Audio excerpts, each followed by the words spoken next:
Everybody together.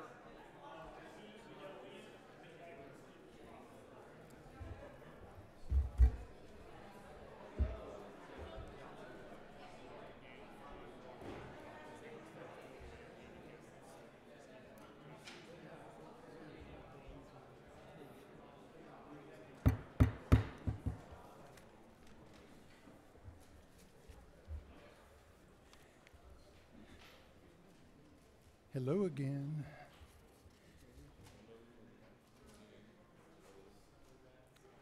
All right,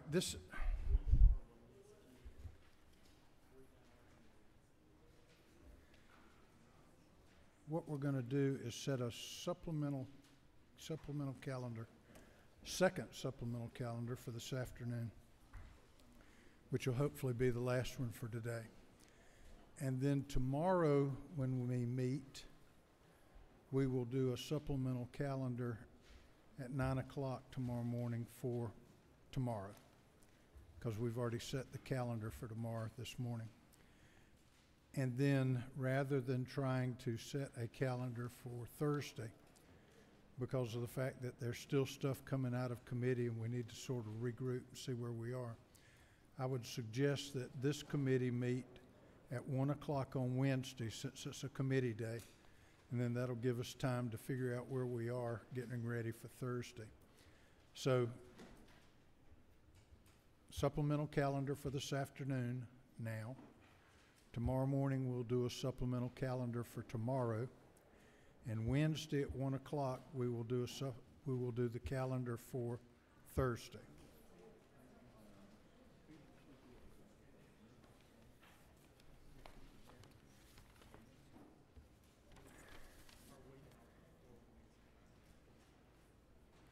And I'll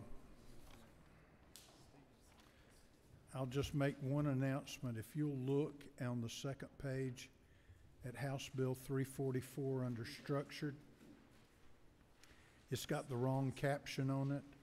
That's actually an ad valorem tax bill, not a sales and use tax bill.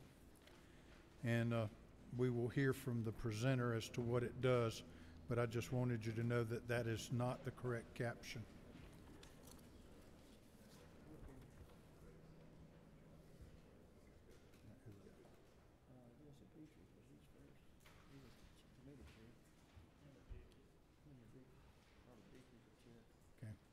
Chairman Dickey. Thank you, Mr. Chairman and members of the committee. HB 223, right in the middle of the first page. It's bill we're trying to get Georgia law even with federal. It makes it clear that routine animal gas emissions from farms is not an emergency reportable event, and also included routine pesticide applications on farm. And so we're just trying to make it consistent with federal law that it's not a reportable emergency event. So that's all that bill does. No questions. Any Mr. questions? Gravely.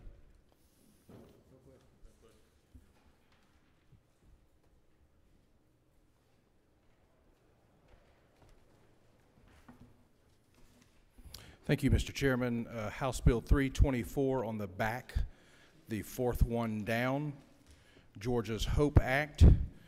Members of the committee, Mr. Chairman, what this bill does is it creates the Georgia HOPE Act, which allows for the safe access of medical cannabis oil in the state of Georgia for Georgia's registered cardholder patients who currently are not able to access the oil we have said by law they are legally allowed to possess here in the state of Georgia. You have no questions. Thank you. Mr. Petrie. Thank you, Chairman and members of the committee. I bring to you House Bill 1 today. House Bill 1 is a bill that would change the name of the Georgia Special Needs Scholarship to the Senator Eric Johnson Scholarship.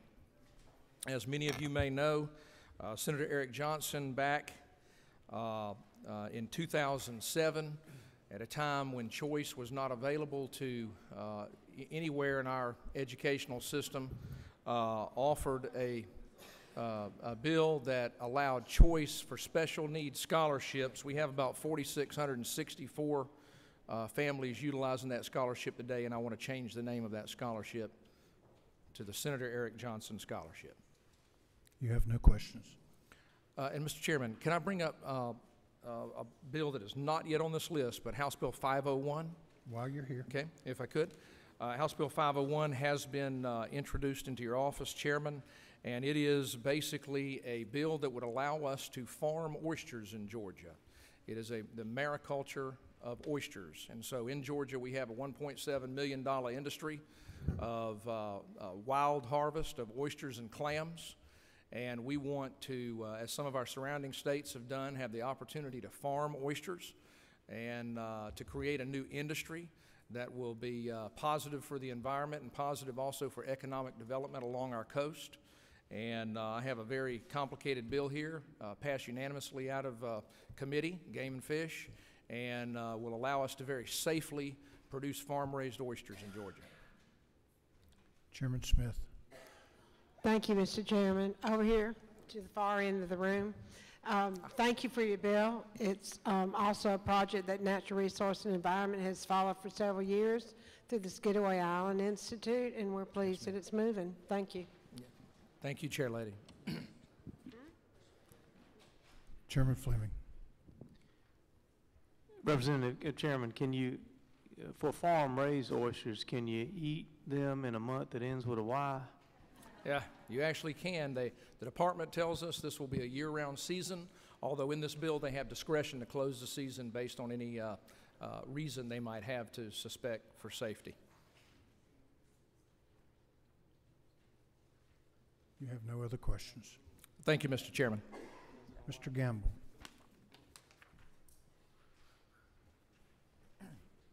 Thank you, Mr. Chairman, members of the committee. I have House Bill 344, which is on the second page, fourth from the bottom. And what this bill does is that it would exempt the ad valorem taxes on lots owned by Habitat for Humanity and its affiliates throughout the state. In the legislation, Habitat for Humanity is very specifically defined as a 501c3 nonprofit that sells homes for 0% interest.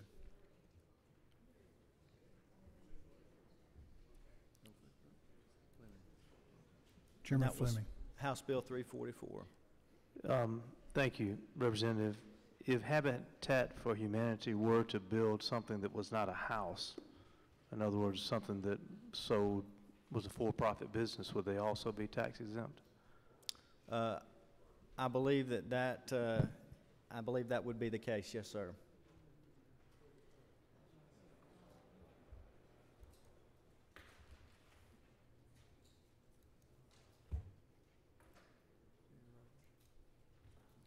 Mr. Rogers. I think Chairman Powell pushed my button. Maybe I'm missing something. Yes, Okay, sir. this is a Habitat for Humanity, 344? Yes, sir. Okay, the arts went away? Right, that was the bill that, right, it's no longer the arts bill, it's a In Habitat. other words, you got hijacked. Yes, sir. Okay, I'm good. Thank you. Chairman Harrell. Thank you. Members of the committee, just for your edification, this was originally House Bill 313 by Representative Spencer Fry that came through the committee. Both Representative Fry and Representative Gamble were okay with making this substitute.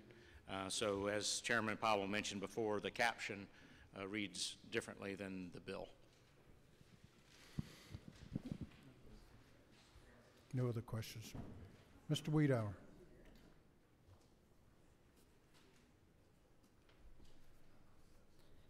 Thank you, Mr. Chairman and members of the committee.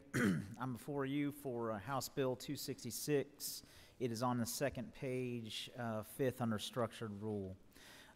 This bill simply would increase the deduction in 529 college savings accounts for single filers from $2,000 to $4,000 and married filing jointly from $4,000 to $8,000.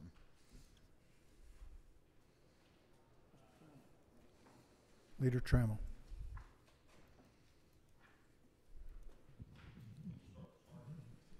Thank you, Mr. Chairman. To the author of the bill, isn't it true that as a result of the most recently enacted federal tax reform that a 529 account can be used for secondary school K through 12 expenses to a private school in the amount of $10,000 per year per student? The gentleman knows of what he speaks.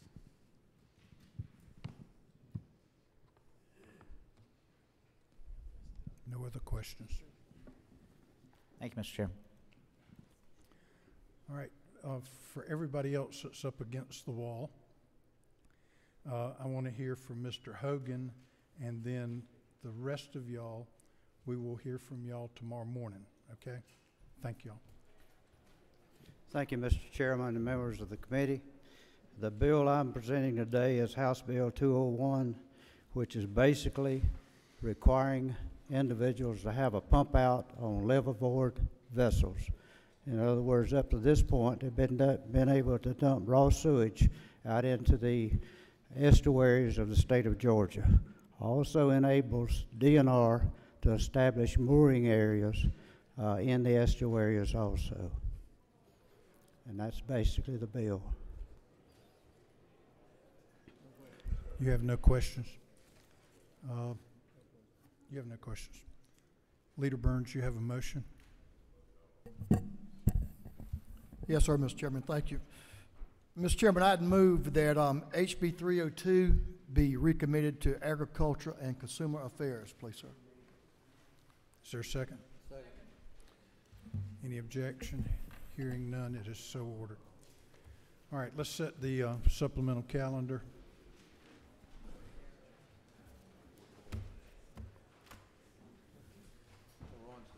Yes, sir. Mr. Chairman, I think Representative Hogan had another bill that's important to the coast that's on the blue sheet. Yeah, I'm going to hear from him tomorrow. I'm sorry. We got to get back. HB 201. Move. It's on. HB 324. Move. It's on. Under Structure Rule, HB 182. Move. It's on. Under Structure Rule, HB 224. Move. It's on. Structure Rule, HB 266. Move. All right, there is an objection. All in favor of it being placed on the calendar, raise your hand. Opposed? It's on. Now you made me lose my place. HB 276. It's on. HB 344. It's on. That's a supplemental calendar. See y'all in the morning, hopefully.